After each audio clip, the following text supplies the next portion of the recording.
আসসালামু আলাইকুম। সংবাদে আপনাদের সবাইকে স্বাগত জানাচ্ছি। আমি ফিরোজ তোহা। শুরুতেই সংবাদ শিরোনাম। বাংলাদেশের সর্বশেষ গুরুত্বপূর্ণ আপডেট সংবাদে আপনাকে স্বাগত। শুরুতেই সংবাদ শিরোনাম, পরে বিস্তারিত। শুরুতেই জানাবো বাংলাদেশের সঙ্গে সম্পর্ক নিয়ে ফের যা বললেন ভারতীয় সেনাপ্রধান। ভারতীয় সেনাপ্রধান জেনারেল উপেন্দ্র দ্বিবেদী বলেছেন, বাংলাদেশ ও ভারতের সামরিক বাহিনীর মধ্যে সামরিক সম্পর্ক খুবই শক্তিশালী। উভয় দেশের সামরিক বাহিনী নিয়মিতভাবে নোট বিনিময় করে থাকে, কিন্তু পাকিস্তান ও চীনের সঙ্গে ভারতের এই মুহূর্তে যুদ্ধ বেঁধে যাওয়ার পর্যায়ে চলে এসেছে, তাই সেনাবাহিনীকে সতর্ক থাকার নির্দেশনা দিয়েছেন তিনি। এরপর জানাবো স্কুলের বই বিতরণ অনুষ্ঠানে বিএনপির দুই গ্রুপের ব্যাপক সংঘর্ষ, বই ছাড়া ঘরে ফিরল শিক্ষার্থীরা। রাজশাহীর পবা উপজেলার বাকসারা উচ্চ বিদ্যালয়ের শিক্ষার্থীদের মধ্যে বই বিতরণ অনুষ্ঠানে পরিচালক কমিটির সভাপতি কে হবে তা নিয়ে দ্বন্দ্বে বিএনপির দুই গ্রুপের ব্যাপক সংঘর্ষ, ধাওয়া পাল্টা ধার ঘটনা ঘটেছে। এরপর পুলিশ গিয়ে পরিস্থিতি নিয়ন্ত্রণে আনে। এদিকে অগ্রাধিকারের ভিত্তিতে 4 মন্ত্রণালয় এবং প্রতিষ্ঠানের সেবা ডিজিটালাইজড করার নির্দেশ প্রধান উপদেষ্টার। নাগরিক সেবা সহজ করতে 4টি মন্ত্রণালয়কে ডিজিটালাইজড করার নির্দেশনা দিয়েছেন ড. মোহাম্মদ ইউনূস। মন্ত্রণালয়গুলো হচ্ছে ভূমি, এনবিআর, বাণিজ্য এবং বিআরটিএ, নাগরিক সুবিধা। এবারে জানাবো হাসিনার প্রতিহিংসা ও খালেদা জিয়ার ক্যান্টনমেন্টের বাড়ি।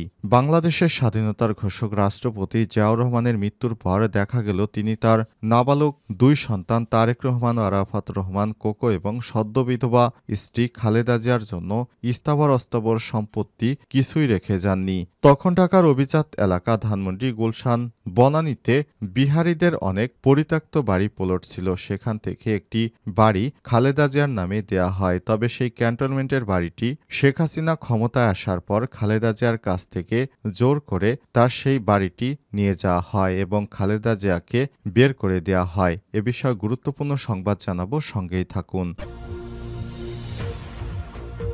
এবারে জানাবো নারী নিপীড়নের প্রতিবাদে সকল শিক্ষা প্রতিষ্ঠানে মানববন্ধন করবে ছাত্রদল। আগামী 10ই মার্চ সোমবার বাংলাদেশ জাতীয়তাবাদী দল ছাত্রদল বাংলাদেশের সকল শিক্ষা প্রতিষ্ঠানে মানববন্ধন কর্মসূচি ঘোষণা করেছে। এবং সর্বশেষ জানাবো উত্তেজনা ছড়াচ্ছে সিরিয়ায়। 2 দিনে 1000-এর বেশি মানুষ নিহত। সিরিয়ার নিরাপত্তা বাহিনী এবং ক্ষমতাচ্যুত প্রেসিডেন্ট বাশার আল আসাদের অনুগতদের মধ্যে সংঘর্ষে দেশটিতে উত্তেজনা ছড়াচ্ছে। 2 দিনের সংঘর্ষে 1000-এর বেশি মানুষ নিহত হয়েছে বলে জানিয়েছে বার্তা সংস্থা এপি। প্রিয় দর্শক, এতক্ষণ শুনছিলেন সংবাদ শিরোনাম, এবারে বিস্তারিত। তবে তার আগে বন্ধুরা, অনুরোধ থাকবে এই সংবাদটিতে একটি লাইক দিন। এই চ্যানেলে আপনি নতুন হয়ে থাকলে আমাদের সংবাদটি দেখতে দেখতে চ্যানেলটি সাবস্ক্রাইব করে রাখুন। কমেন্ট করে বন্ধুরা আপনার মূল্যবান মতামত জানিয়ে দিন আপনি বিশ্বের কোন দেশ থেকে বা বাংলাদেশের কোন স্থান থেকে আমাদের সংবাদটি দেখছেন এবং শুনছেন। এবারে বিস্তারিত।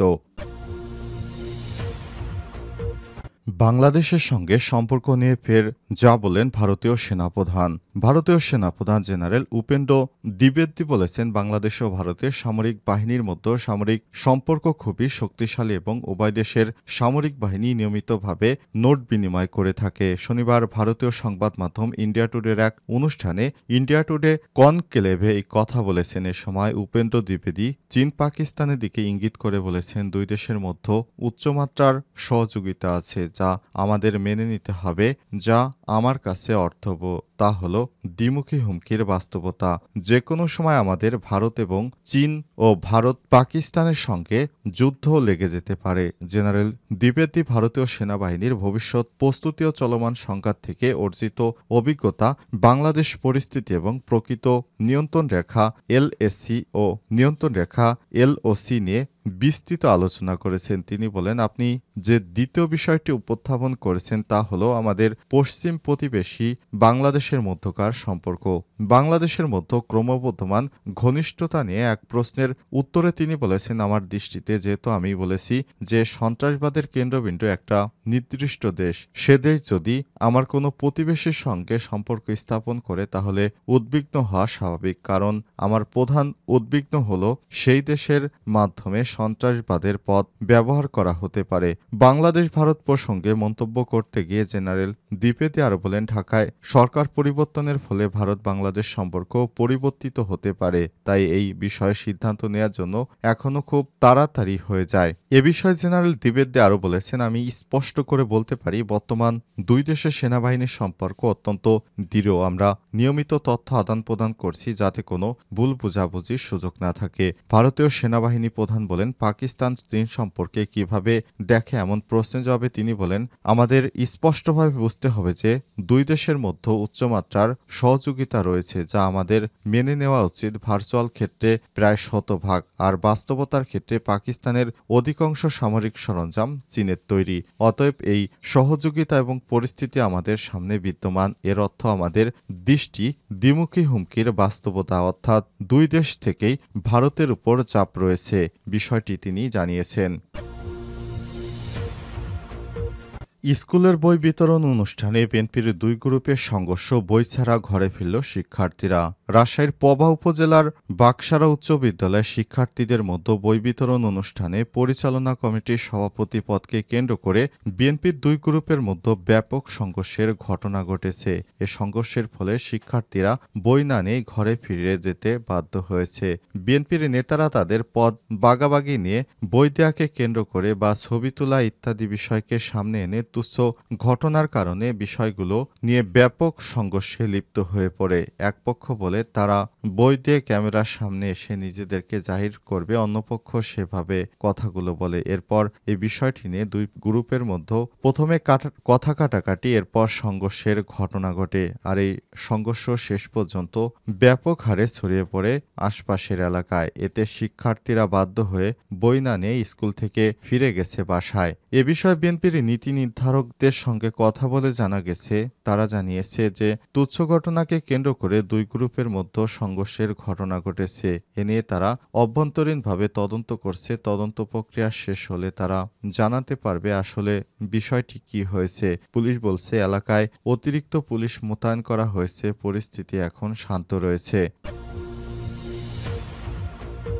হাসিনার প্রতিহিংসা ও খালেদা জিয়ার ক্যান্টনমেন্ট বাড়ি।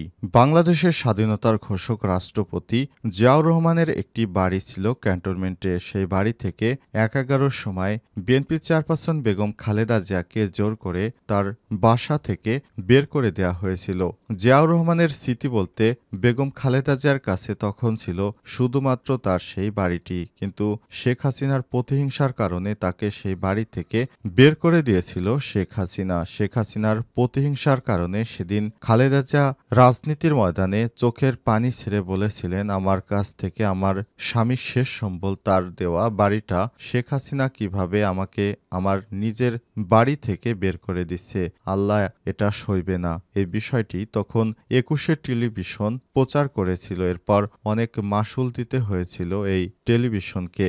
এরপর বিভিন্নভাবে সামাজিক যোগাযোগ মাধ্যমে ওই ভিডিওটি ছড়িয়ে পড়ে। সেখান থেকে আমার দেশের অনুসন্ধানে বেরিয়ে এসেছে একটি তথ্য, কিভাবে চক্রান্ত করে বেগম জিয়াকে তার বাসা থেকে বের করে দিয়েছিল। এমত অবস্থায় পরে তৎকালীন সরকার জিয়াউর রহমানের বিধবা স্ত্রী ও তার নাবালক দুই সন্তানের ভরণ পোষণের জন্য রাষ্ট্রের তরফ থেকে কিছু করার তাগিদ অনুধাবন করেন। সেই পরিপ্রেক্ষিতে জাতীয় সংসদের সর্বসম্মত সিদ্ধান্তে খালেদা জিয়ার বসবাসের জন্য ঢাকা ক্যান্টনমেন্টের মইনুল রোডে অবস্থিত জিয়াউর রহমানের স্মৃতিবিজড়িত সেনাপ্রধানের বসবাসের জন্য নির্ধারিত যে বাড়িটি তিনি বসবাস করতেন সেই বাড়িটি তার নামে বরাদ্দ দেয়া হয়। যেহেতু খালেদা জিয়ার কোনো আয়ের উৎস ছিল না, তাই গুলশানে আরেকটি ৪ তলা বাড়ি বরাদ্দ করা হয়। যাতে এই বাড়ি ভাড়া দিয়ে তিনি সংসারের ব্যয় নির্বাহ করতে পারেন। তৎকালীন সেনাপ্রধান জেনারেল মঈনুল উদ্দিন আহমেদ ভারতের ষড়যন্ত্রে ২০০৮ সালে সাজানো নির্বাচনের মাধ্যমে শেখ হাসিনাকে ক্ষমতায় আনে। শেখ হাসিনা সরকার গঠনের পর খালেদা জিয়ার নামে ঢাকা ক্যান্টনমেন্টের মইনুল রোডের বাড়িটি বরাদ্দ বাতিল করে। এরপর বিএনপি চেয়ারপারসন কোনো উপায় না পেয়ে শেষ পর্যন্ত তার গুলশানের বাসা ফিরোজায় ওঠে। সেখানেই তিনি সর্বশেষ লন্ডনে চিকিৎসা নিতে যাওয়ার আগে সেই বাড়িতেই তিনি বসবাস করতেন। অগ্রাধিকারের ভিত্তিতে ৪ মন্ত্রণালয় প্রতিষ্ঠানের সেবা ডিজিটালাইজড করার নির্দেশ প্রধান উপদেষ্টার। অগ্রাধিকারের ভিত্তিতে ৪টি মন্ত্রণালয় ও দৈনন্দিন কার্যক্রম নাগরিক সেবা ডিজিটালাইজড করার নির্দেশনা দিয়েছেন অন্তর্বর্তীকালীন সরকারের প্রধান উপদেষ্টা অধ্যাপক ড. মোহাম্মদ ইউনূস। মন্ত্রণালয় প্রতিষ্ঠানগুলো হলো ভূমি, এনবিআর, বাণিজ্য এবং বিআরটিএ। আজ নিজের বিশেষ সহকারী ফয়েজ আহমেদ তৈয়বকে এ বিষয়ে প্রয়োজনীয় নির্দেশনা দেন প্রধান উপদেষ্টা। তিনি বলেছেন, এই বিষয়গুলো যদি আমরা সঠিকভাবে ডিজিটালাইজেশন করতে পারি তাহলে নাগরিকদের সেবা নিতে আর কোনো ভোগান্তিতে পড়তে হবে না।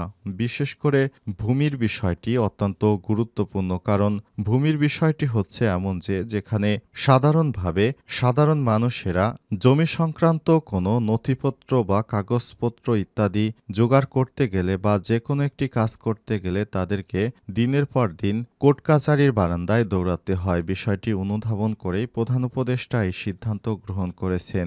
এছাড়াও রয়েছে নাগরিক সেবা। নাগরিক সেবা সাধারণত নির্বাচন কমিশনের কার্যক্রমগুলো যেন সহজেই মানুষ বিদেশ যাত্রা বা অন্যান্য কারিকুলামগুলো সঠিকভাবে পরিচালনা করতে পারে। এজন্যই এই বিষয়টি ডিজিটালাইজ করার নির্দেশনা দিয়েছেন প্রধান উপদেষ্টা। এরপর রয়েছে এনবিআর। অনেকেই ট্যাক্স দিতে চায়, কিন্তু শুধুমাত্র সঠিকভাবে নিয়মকানুন না থাকার কারণে আমরা হাজার হাজার কোটি টাকা থেকে ট্যাক্স বঞ্চিত হচ্ছি। তাই এই ট্যাক্সের বিষয়টি সহজ করতে এই খাতকেও ডিজিটালাইজড করার সিদ্ধান্ত নিয়েছেন প্রধান উপদেষ্টা। এছাড়াও ড. মোহাম্মদ ইউনূস অন্যান্য বিভিন্ন বিষয় পর্যায়ক্রমে ডিজিটালাইজড করার বিষয়ে উদ্যোগ নিয়েছেন, এমনটাই জানা গেছে।